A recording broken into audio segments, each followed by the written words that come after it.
जय भीम। मेरा नाम सीता है।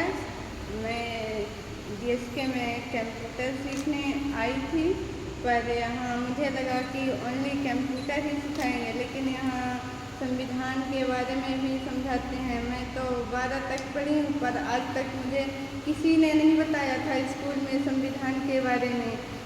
जो हमें DSK से यह शिक्षा मिली है कि संविधान कैसे चलता है हमारा, और कैसे संघर्ष करना है, ये सब मुझे DSK में सीख मिली है। अब हम घर जाएंगे तो कंप्यूटर की दुकान खोलना चाहते हैं। अब जाएंगे तो पहले छोटा मोटा कोई काम करेंगे। ये मैं तो सोची हूँ कि जाके पहले पुस्तकालय खोलूँगी, और फिर उसके बाद मेरे पास जो बच्चे पढ़ने आएंगे थोड़ी मुझे पैसा देंगे, उसके हिसाब से मैं पैसे इकट्ठे करके अपने को कंप्यूटर लूँगी। किसी को भरोसे में नहीं रहूँगी कि मुझे ये कंप्यूटर दे तब तो मैं चलाऊँ, दुकान खोलूँ। इसलिए मैंने ये छोटा सा अपने दिमाग में सोचा है कि मैं जाके यही करूँगी। और मैंने मेरी कथा बुक पढ़ी है, उसके लेखक मार्टिन भाई हैं। मैंने उसमें पढ़ा कि एक अंधा था, एक राज्य में अंधे ही रहते थे।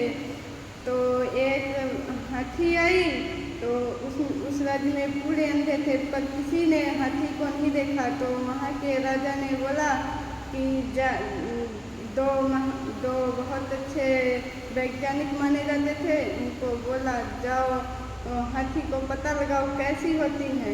उन्होंने गए तो हाथी के किसी का हाथ पूंछ पे लगी, किसी का हाथ पैर पे लगा, तो किसी का पेट पे, तो किसी का कान पे। उन्होंने अच्छे से खोज तो नहीं कर पाई, लेकिन उनको अपने आप में इतना भरोसा था कि उन्होंने जाके राजा के पास जब अपनी वो बातें बताई तो कोई बोला नहीं, हाथी तो सूपे की तरह होती है।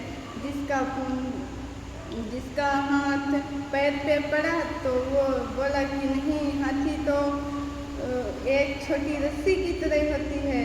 यही सब बताया। फिर उसके बाद वो चारों बहुत अच्छे दोस्त थे, लेकिन उसी समय से दोनों चारों बिछड़ गए।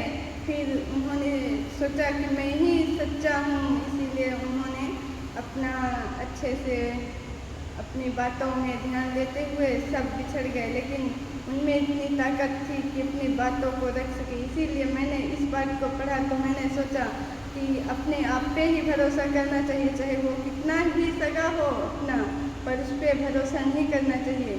मुझे DSK में आके बहुत कुछ सीख मिली। मैं आ रही थी तो मेरे आस पड़ोस के लोग बहुत मना किए, यहाँ तक कि मेरे घर का फ़ोन भी इंदू दीदी के पास आ चुका था कि मैं अपने बेटी को लेने आ रहा हूँ, पर इंदू दीदी ने मुझे बताया। मुझे बहुत दुख हुआ कि मुझे यहाँ इतने अच्छे से उषा दीदी ने पहुँचा दिया। उनको तो बहुत बहुत थैंक यू कि मुझे यहाँ लाई। लेकिन मेरे घर में थोड़ी वो गांव के लोग ज़्यादा बहका दिए थे ना, इसलिए मेरे पापा ज़्यादा दुखी हो गए, तो इसीलिए ये सब किया। उनकी तरफ से मैंने उषा दीदी को सॉरी भी बोला है, इंदू दीदी लोग को भी सॉरी। ओके, जय भीम।